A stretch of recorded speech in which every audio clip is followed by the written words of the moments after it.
नमस्कार दर्शकों, बहुत बहुत स्वागत है आपका हमारे ऐसे न्यूज़ चैनल में। मैं हूं रश्मि शुक्ला।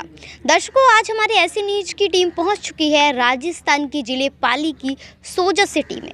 यहां पे संत रामपाल जी महाराज का एक आश्रम है, सतलोक आश्रम सोजत, जिसमें एक कार्यक्रम जिसका नाम बोध दिवस है वो मनाया जा रहा है। तो आइए जानते हैं संत रामपाल जी महाराज के शिष्यों से कि बोध दिवस क्या है और वो इनके लिए क्या महत्व रखता है। जैसे कि आप मेरे पीछे देख पा रहे होंगे, यहाँ पे हमारे साथ कुछ संत जी के समर्थक जुड़ चुके हैं। तो आइए इनसे जानते हैं इनके विचार। नमस्कार सर। सत साहेब जी। सर, क्या नाम है और कहाँ से हैं आप? मेरा नाम रामदेव दास है। राजस्थान प्रांत के अजमेर ज़िले में किशनगढ़ तहसील का निवासी हूँ। सर, हम आपसे जानना चाहते हैं सबसे पहले तो कि बोध दिवस क्या है।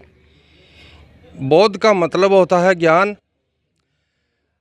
17 फरवरी 1988 को हमारे दादा गुरु स्वामी रामदेवानंद जी से हमारे सतगुरुदेव जी ने उनसे दीक्षा ली थी। उसके उपलक्ष्य में ये बोध दिवस मनाया जा रहा है। सर, हम जानना चाहते हैं कि जो संत रामपाल जी महाराज का जो बोध दिवस है वो आध्यात्मिक दृष्टि से उनके जो समर्थक है उनके लिए क्या महत्व रखता है। जितने भी उनके समर्थक हैं उनके लिए बहुत महत्वपूर्ण है ये। हम किसी न किसी लोक देवता या किसी न किसी देवता के आराधना करते थे। हमें ये ज्ञान ही नहीं था कि किस भगवान की पूजा करनी चाहिए, वो पूर्ण परमात्मा कौन है, वो कैसे मिलता है, किन से मिला है, उसकी वे ऑफ वर्शिप क्या है। ये ज्ञान हमारे को हमारे सतगुरुदेव जी ने दिया है। अगर हमारे सतगुरुदेव जी इस रास्ते पे ना होते तो शायद हम इस रास्ते पे कभी नहीं आते। असंख्य युगों से हम भटक रहे हैं। हमारे भटके हुए भक्तों को हमारे सतगुरुदेव जी ने रास्ता दिया है। सर, जो आप बता रहे हैं बोध दिवस संत रामपाल जी महाराज का, ये किन किन उनके आश्रमों में मनाया जा रहा है? हमारे सतगुरुदेव जी के 11 आश्रम हैं। 2 आश्रम पंजाब में हैं, 3 आश्रम हरियाणा में हैं, एक दिल्ली में है, एक राजस्थान में है, 2 मध्य प्रदेश में, एक उत्तर प्रदेश में और एक नेपाल में। सभी आश्रमों में धूमधाम से 15, 16 और 17 फरवरी को मनाया जा रहा है। सर, हम आपसे एक और बात जानना चाहेंगे कि संत रामपाल जी महाराज अपना इष्ट देव किसे मानते हैं? हमारे सतगुरुदेव जी इष्ट देव उनको मानते हैं जो हमारे वेद और गीता गवाह दे रही है। जो गीता में है वही बाइबल में है, वही कुरान में है, बस भाषा का अंतर है। हमारे वेद गवाह दे रहे हैं वो परमात्मा कबीर देव है। अब हम उसको अपभ्रंश करके कबीर बोलते हैं। ऋग्वेद मंडल नंबर 9 सूक्त 96 के मंत्र 16 से 20, ऋग्वेद मंडल नंबर 9 सूक्त 94 के मंत्र 1, ऋग्वेद मंडल नंबर सूक्त 95 के 2, अनेकों स्थानों पर चारों वेदों में उनका गुणगान है। और वो वेद गवाह दे रहे हैं कि वो कबीर देव है और नर आकार में है, मनुष्य जैसे हैं, सतलोक में सफ़ेद गुंबज पे अपने स्थान पर विराजमान है, ऊपर छतर है, सिर पे मुकुट है और सबका धारण पोषण करते हैं। नमस्कार सर। नमस्कार जी।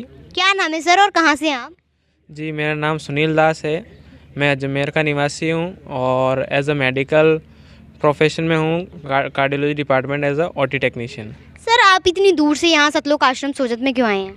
जी, हमारे संत रामपाल जी महाराज की ने दीक्षा ली थी आज के दिन 17 फरवरी के अंदर 1988 के अंदर, जिसे हम एज अ बोध दिवस के रूप में मनाते हैं। सर, आपने इस बोध दिवस के लिए लोगों को किन किन तरीके से इनवाइट किया है?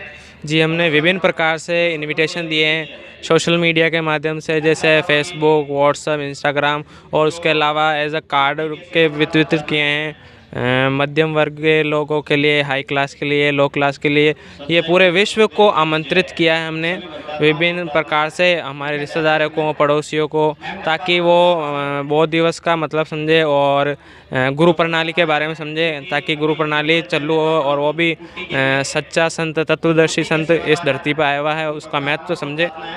सर हम आपसे एक और बात जानना चाहेंगे कि ये जो कार्यक्रम होने वाला है या फिर बौद्ध दिवस जिसे कहते हैं, वो केवल हिंदू लोगों के लिए है? नहीं, ये समस्त जगत के लिए है।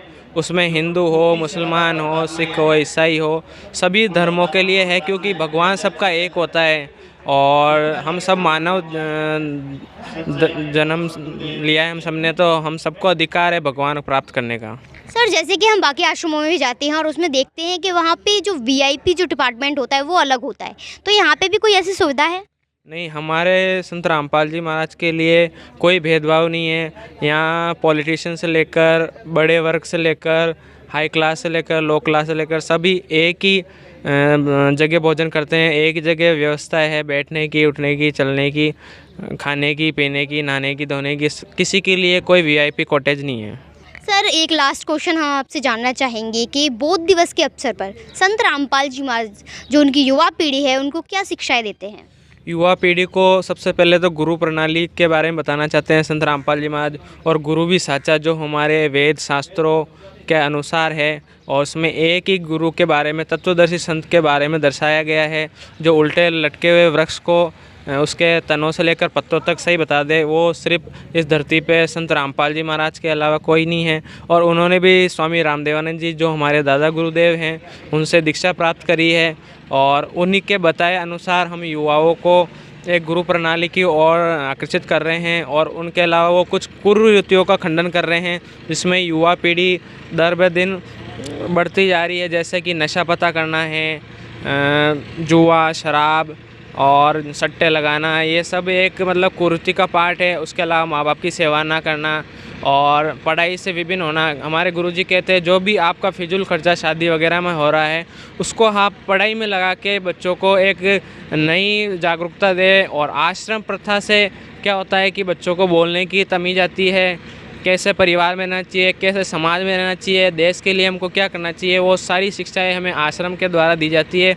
अगर आश्रम प्रथा नहीं होगी तो हम नहीं समझ पाएंगे कि हमारा मानव जीवन जो मिला है उसका मूल उद्देश्य क्या है। मूल उद्देश्य सिर्फ है कि अच्छी शिक्षा लेवें और माँ बाप की सेवा करें, समाज की सेवा करें, देश की सेवा करें, और उससे भी जो इम्पोर्टेंट है वो है कि हम आत्मा का कल्याण करें, क्योंकि आत्मा को परमात्मा की ज़रूरत है। जैसे अपने शरीर को भोजन की आवश्यकता होती है, वैसे ही आत्मा को परमात्मा की आवश्यकता है, और परमात्मा की आवश्यकता वैसे ही पूर्ण हो सकती है जब हम भक्ति करें, और भक्ति भी सद्भक्ति जो हमारे वेदों शास्त्रों के अनुसार बताई गई है।